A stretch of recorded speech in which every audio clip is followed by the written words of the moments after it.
Bonjour à tous, je suis aujourd'hui en Haute-Garonne, dans la vallée d'Oueil. Je viens de partir du petit village de Saint-Paul-d'Oueil.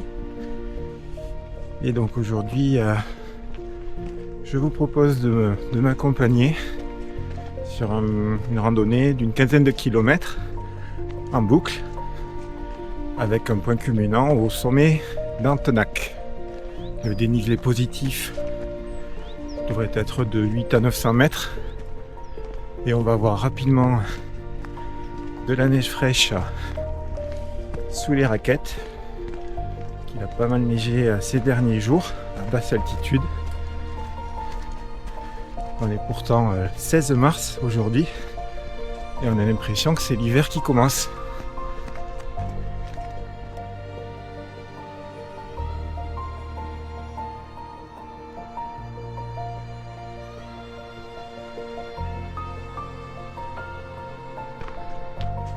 Alors cette première partie de l'ascension débute par cette piste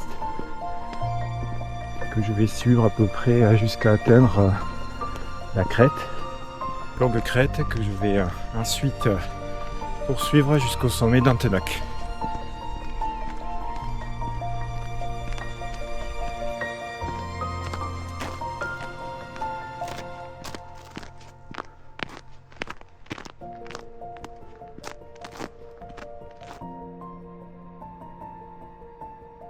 La vallée d'Oueil se situe à proximité de Bagnères-de-Luchon.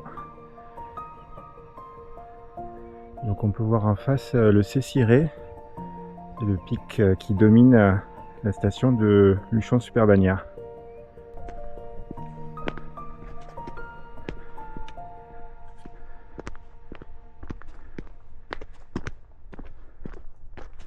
Pour l'instant, je touche du bois, je me dirige vers un beau ciel bleu.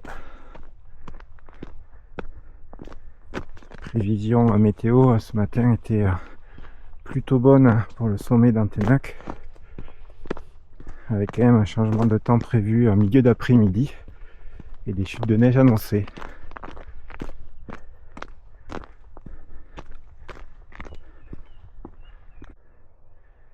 Si vous voulez savoir à quoi ressemble la vue depuis le pic de Céciré, eh bien n'allez surtout pas voir la vidéo que j'avais tournée à l'occasion d'une randonnée, là c'est l'été dernier, puisqu'une fois arrivé au sommet, on voyait strictement rien. J'étais pris dans un brouillard épais. Et donc c'est dommage parce que je pense qu'il va y avoir une super vue également depuis là-haut. Et bon, ce sera une occasion pour y revenir une prochaine fois. Allez, on continue sur la piste avec une pente assez prononcée, mais néanmoins régulière, ce qui permet de progresser à un bon tempo.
On a désormais une bonne visibilité sur la crête à rejoindre.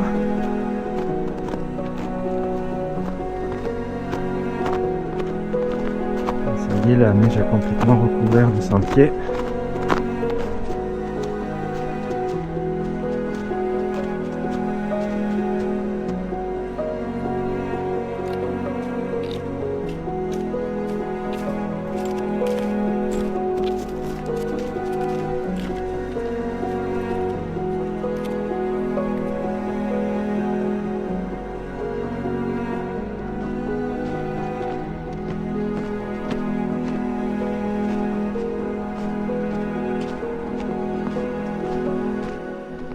Allez, je vais pouvoir faire la jonction avec la crête.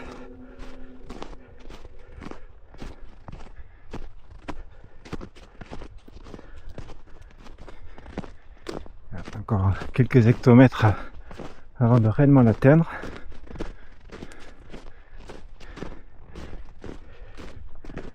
La montagne est traître, souvent.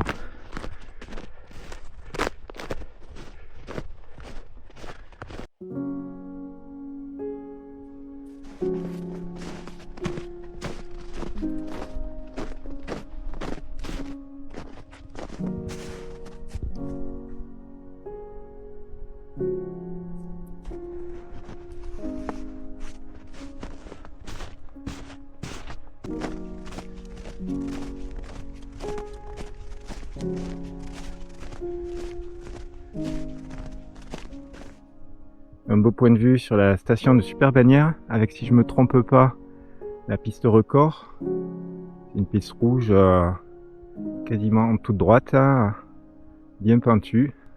Et puis en arrière-plan, les hauts sommets du Luchonnet, avec entre autres le pic du Maupas. Allez, cette fois je pense que j'atteins réellement la crête.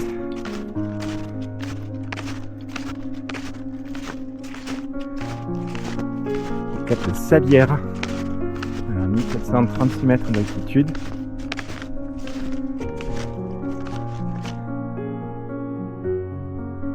Avec en face le pic de la Hage et le pic de Burat, auquel j'étais monté il n'y a pas très longtemps, il y a quelques semaines.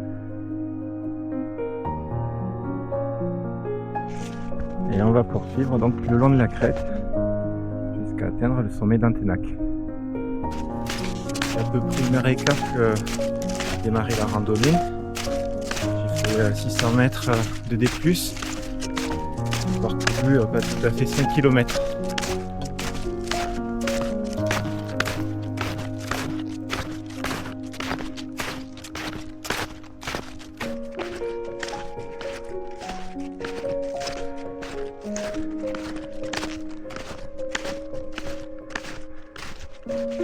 La neige est abondante sur la crête, donc j'ai chaussé les raquettes. C'est même plus facile de progresser avec.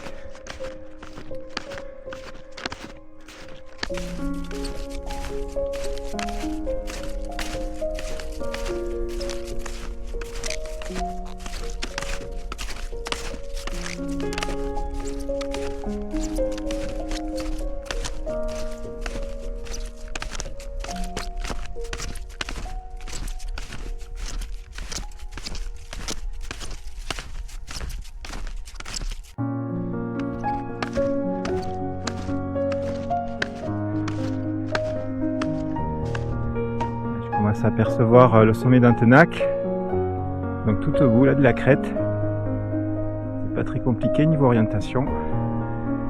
À partir de maintenant, on va avoir l'objectif en point de mire en continu.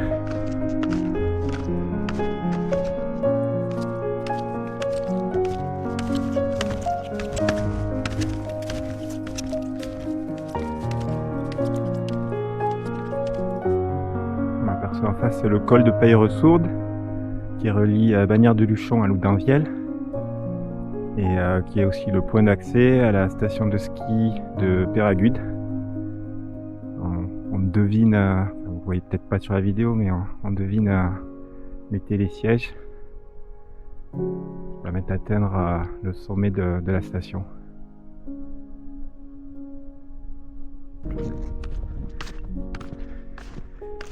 La météo est changeante. Les nuages viennent brusquement de faire leur apparition. J'espère qu'ils vont me laisser un peu de répit, au moins jusqu'au sommet d'Antenac, histoire de pouvoir apprécier le panorama. Dans un contrebas, toute la vallée qui permet de rejoindre Bagnères de Luchon.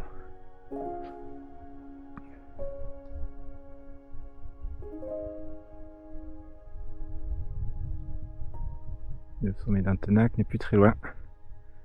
Encore un petit kilomètre et 5 mètres de D+, et on y sera. Là c'est cool, là j'ai un très beau point de vue sur le pic de Bura et le pic de la Hage.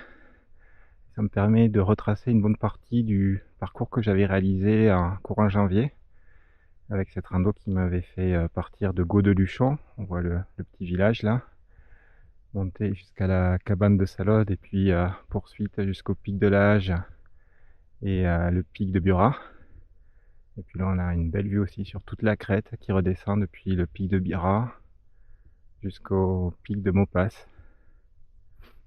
Et la redescente dans le vallon et le retour ensuite à travers la forêt jusqu'au départ à Gau de Luchon.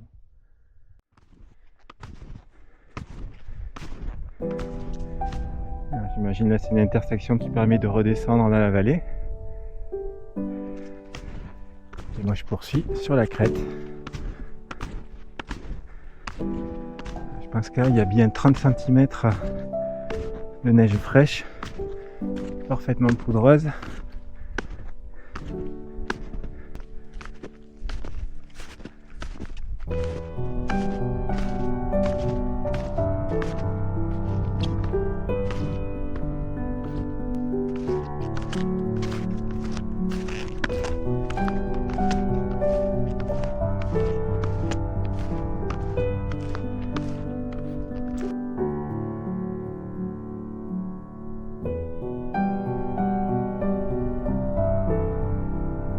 Impressionnant, ils ont construit un hôtel 5 étoiles en haut de la montagne.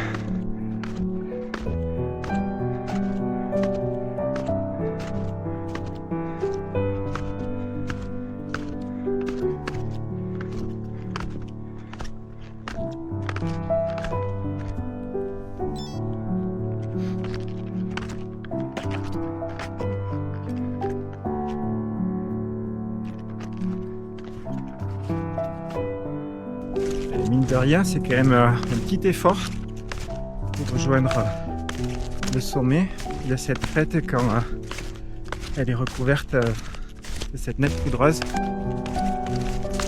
pense que la crête est pas loin de 3 km.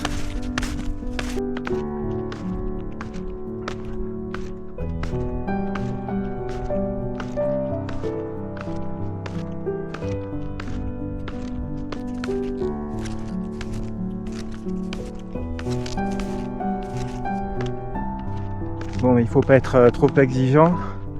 Le beau ciel bleu tant espéré, ce sera manifestement pas pour aujourd'hui. On va voir. Peut-être que durant la petite pause ravito que je vais faire au sommet, le ciel va un peu se dégager. On croise les doigts.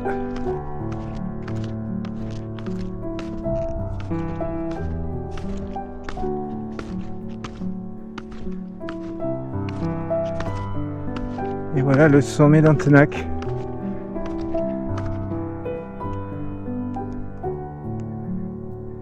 Bon, là, je vous l'accorde, on voit pas grand chose.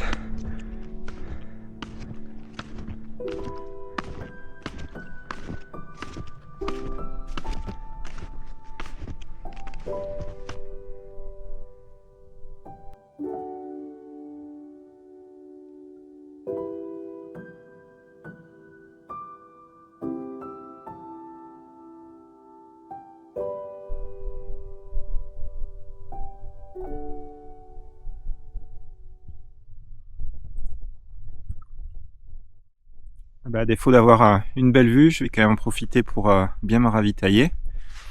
Parce que mine de rien, ça creuse pour monter jusqu'au sommet d'Antenac. Donc attendre peut-être un petit peu aussi, voir si le ciel veut bien se dégager. Et puis dans tous les cas, je vais entamer ensuite ma descente.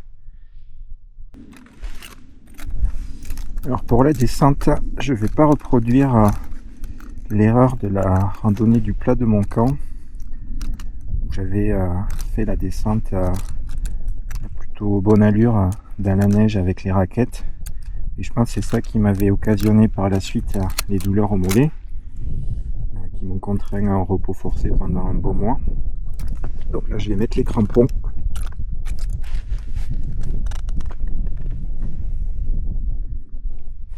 Et on va voir ce que ça donne.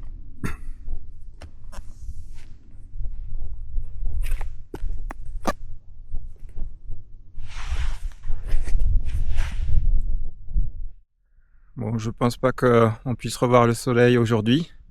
C'est dommage. Mais bon, j'aurais quand même pu profiter d'un beau point de vue sur une bonne partie de l'ascension. Et donc maintenant, on va entamer la descente. Allez, c'est parti.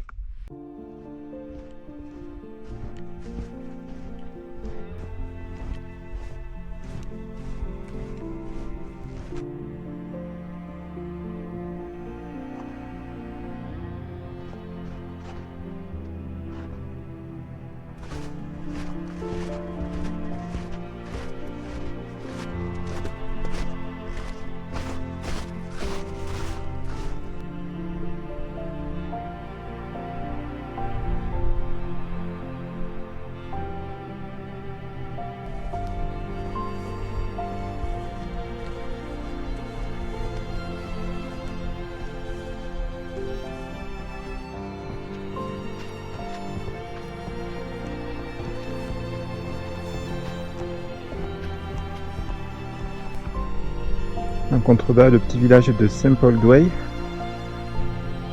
qu'il faut que je rejoigne pour terminer ma boucle.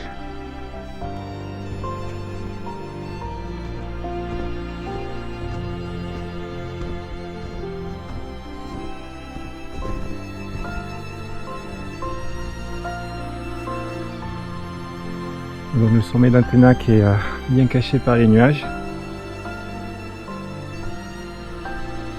Et donc là je vais poursuivre ma descente.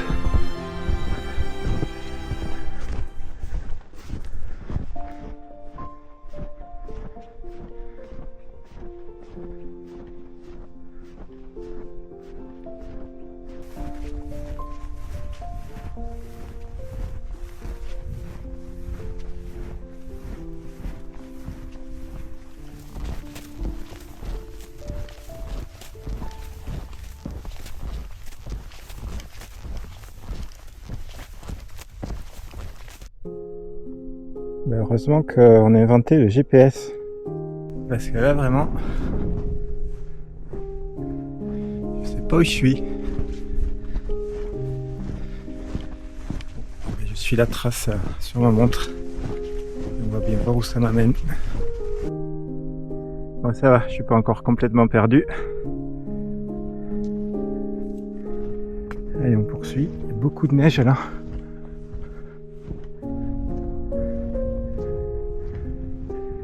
Et donc là, je vais changer d'orientation.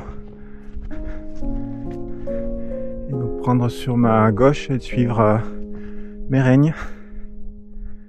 Sinon tout droit, ça permet d'atteindre le port de Balès.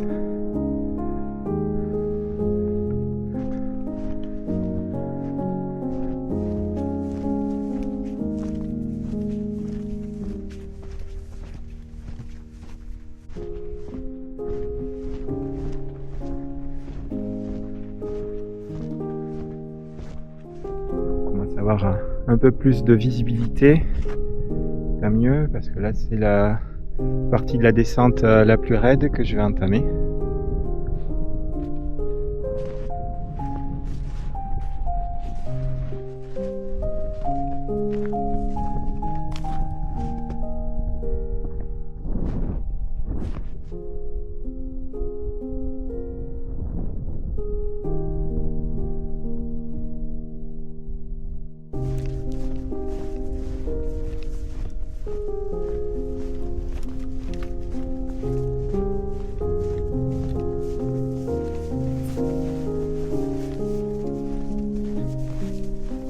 Alors, qui c'est qui avait raison tout à l'heure en disant que c'était le début de l'hiver?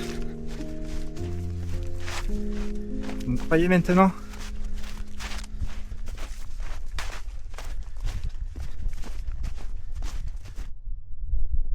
poursuis la descente jusqu'à rejoindre le petit village en face, le village de Mérègne. Et puis ensuite je poursuivrai donc dans le fond de vallée jusqu'à rejoindre Saint-Paul-d'Oueil.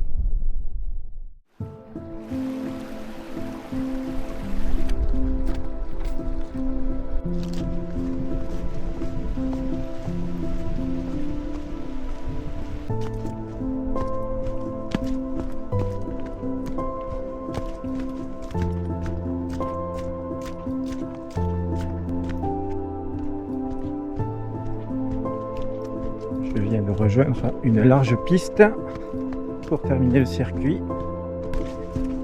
histoire de fermer la boucle en douceur. Et on aperçoit les toits de Mérègne.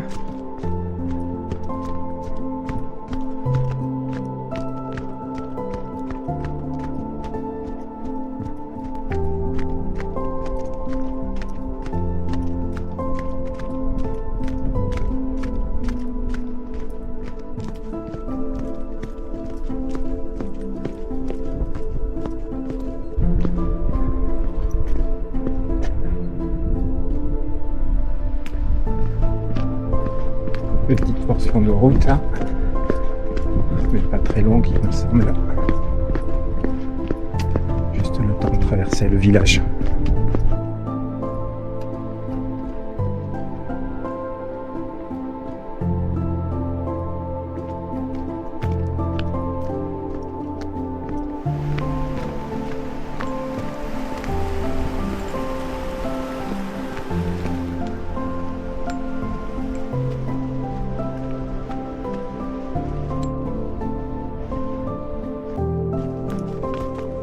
Là, je suis passé côté rive droite du petit ruisseau qui traverse les Mérègnes et je vais suivre ce joli petit sentier qui va me conduire jusqu'à Saint-Paul-d'Oueil.